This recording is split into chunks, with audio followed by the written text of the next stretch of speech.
All right, good morning, everybody.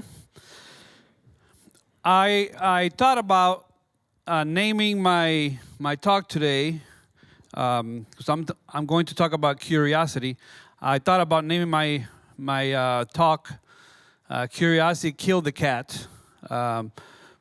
Probably because it had it coming, because there will be no cats in heaven. You already know my distaste for cats. But if we are talking about evangelism, there is a superpower, there is a skill that we can learn, especially in an age where people are distrustful of religion. And that is being curious. It is interesting that in Scripture, I have a PowerPoint. Interesting that in Scripture, Jesus asked 307 questions.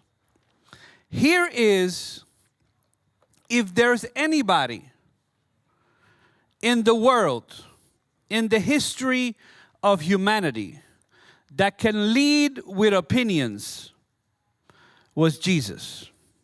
He already knew the answer. He already knew what people were thinking. He already knew the solutions.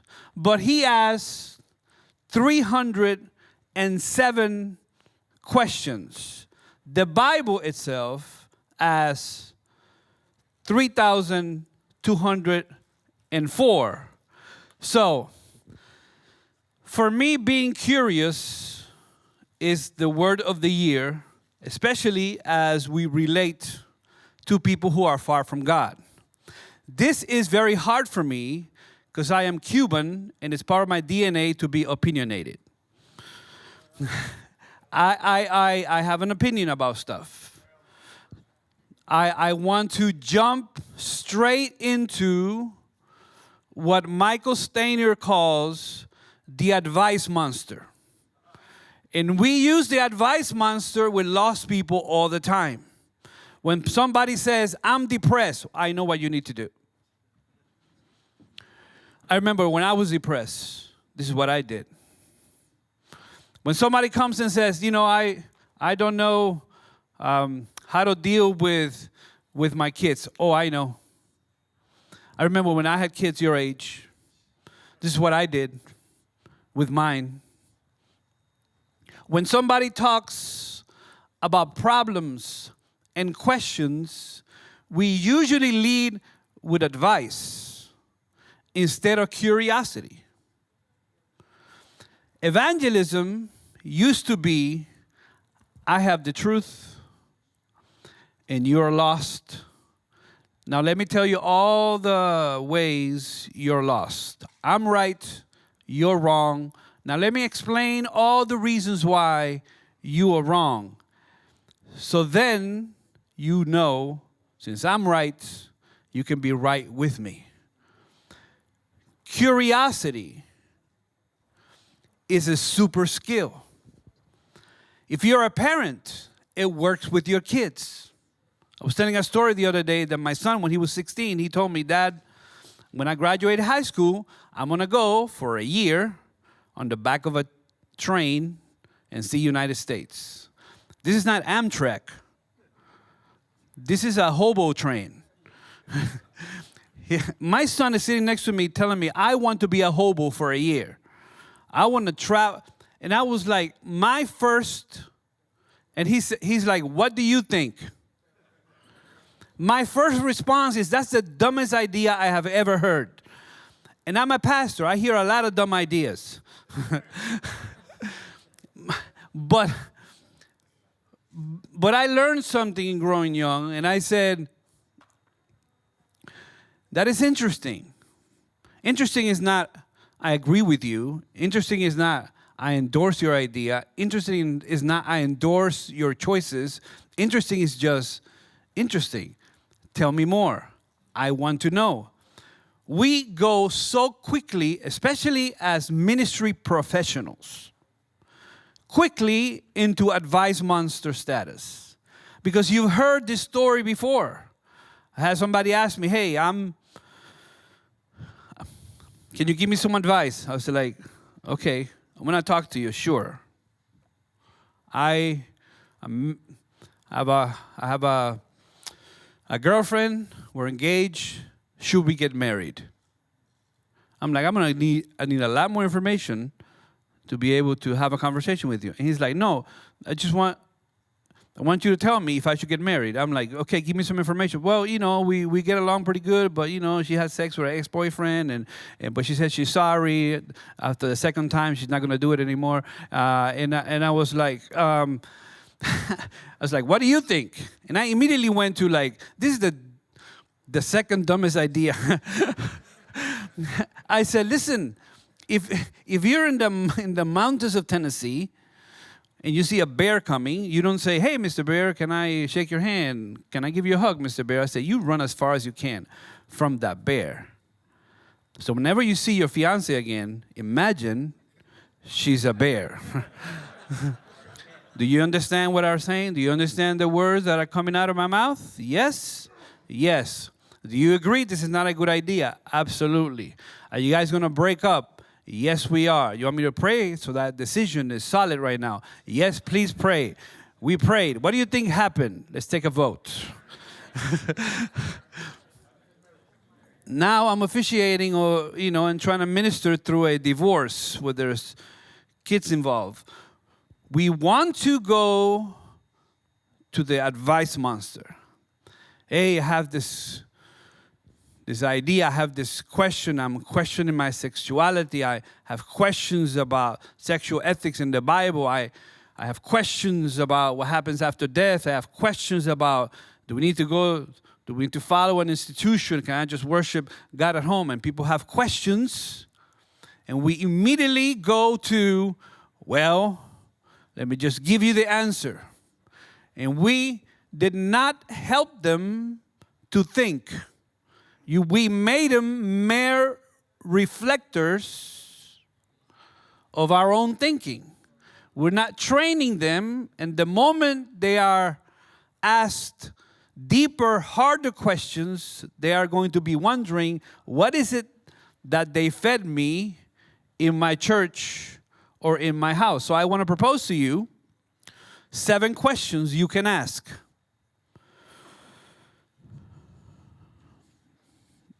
7 questions you can ask. Number 1, what's on your mind? What's the first question? Just to repeat it after me. What's the first question? What's on your mind? Number 2, and what else? Usually we go from question number 1 to here's the spiel that I learned, and here's what you need to do, and here's what you don't need to do, and please remember this, and here are these quotes. First question, what's on your mind? Second question, and what else? Third question, what's the real challenge for you? What's the real challenge for you? Number 4, what do you want? What do you want? Do you want my advice? Do you just want me to listen to you? Do you just want to get some stuff out? It's okay to leave conversations hanging. You don't have to resolve all the questions of the world in one conversation. If I don't give them the whole gospel, then they can go outside and they can hit by a train, probably with my son riding in the back, and they're going to die. God is bigger than my abilities. What do you want? I remember my wife coming home one day crying because her boss was really, really mean to her. I'm her boss now, so she's not talking about me. She's talking about another boss. And she's crying, and she's just carrying on about all this stuff that's happening. And the first words that are coming out of my mouth, when I said, what's on your mind? And she said, starts crying, I'm hugging her. The first thing that I said right after that question was, not. What else? What's the real challenge for you? What do you want? But I said, all you need to do is quit that job. We don't need that job to survive. Quit it. And she's like, I don't want to quit. I just want you to listen to me. And I was like, let me take a note of that. Stupid husband, rule number 155 today. If I had asked her, what do you want? She would have said, I just want somebody to listen to me. I want to vent. I want to express what's happening in my mind. Number 5, Michael Stainer calls this question the lazy question. The lazy question is, how can I help? You are asking for permission. You're not just jumping in. I can't tell you the amount of times where people come to me and tell me, I told somebody in my church, or I told a ministry professional that my daughter was depressed, or my son was depressed, or my kid was depressed, or my friend was depressed, or my wife was depressed, and they just told them, listen, all you got to do is just pray more, you got to listen to Christian music, and everything will be all right. Now you've complicated a clinical condition with a spiritual one. What do you want? How can I be of service to you? I'm not in the position of like, hey, I have these certainties. And if you're not certain about the things I'm certain you're not going to heaven. I like to frame it more, instead of certainties, convictions. I don't come across as a know-it-all. And when they ask me a question I can't answer, it is easy to say, I don't know. Let me research this some more. Let's have a longer conversation. Let's keep this going. Number 6, if you're saying yes to this, what are you saying no to? And then at the end of the conversation is, what was most helpful about what we talked about today? It's a framework. If we want to move people from just connecting and just sharing the Bible with strangers to connecting in a relational level, we have to use questions. We have to stay curious. Now, staying curious, I'm curious about something. Talking to the pastors in the room, talking to the administrators in the room, and it's this. Do your members know that sharing Christ is an expectation? Do they understand this is an expectation? Do your leaders know this is an expectation? Do your pastors know? I was a senior pastor of a pastor who went to college, seminary, 4 years of ministry, and had never led one person to Jesus. Do they know this is an expectation? That this is like, well, I don't have time for Bible study because I'm really busy with what? Like what? What do you think your job is here? So I'm curious. Do people in my church know that this is an expectation? Am I just letting them off the hook? If I see somebody who never brings a guest to church and is a leader, do I ask them? So like, I've been your pastor for 5 years. You never brought a visitor. Is it because you don't know how to? Is it because you're inviting people and they're not coming? Especially men. Men are very, very simple. Men are not going to do anything you don't ask them to do, right? So we figured out if we just preach a good sermon that is inspirational, people are going to connect the dots. And they're going to go out and be curious with their friends and their neighbors and their co-workers. And the fact is, if we don't explain it and break it down continuously, they're not going to do it. So, one of my favorite phrases, this is adapted from somebody, and this is how I'm going to end today, is this. Adventism, when done well, this is a 3-part statement. Adventism, when done well, will make your life better and make you better at life. I believe this to my core. Does anybody here believe that Adventism, when done well, will make you better at life and make your life better? Yes? Say amen so loud that people on the screen can hear you. Just make noise. Say, yeah, ha, whom. Just go, hey, whatever. Just make some noise. If I believe this is true, then why is it that only 5% will ever be a Christian and share and bring somebody to Jesus? Why is it that 95% of our members will die without ever bringing somebody to Jesus? Why is it? If I believe that Adventism makes my life better, it makes me better at life, why am I not curious about the people around me and what their spiritual state is? What is it about this awesome thing. So number one, not an expectation. Number two is because I'm afraid how they're gonna, what they're gonna ask and how am I gonna reply. And number three is that maybe Adventism has not made your life better or made you better at life.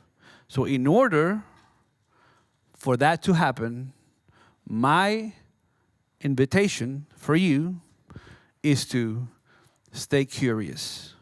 Stay curious longer. Whatever relationships you have with people who are far from God, stay curious longer. And when the questions come, share the hope that is in you. Thank you very much.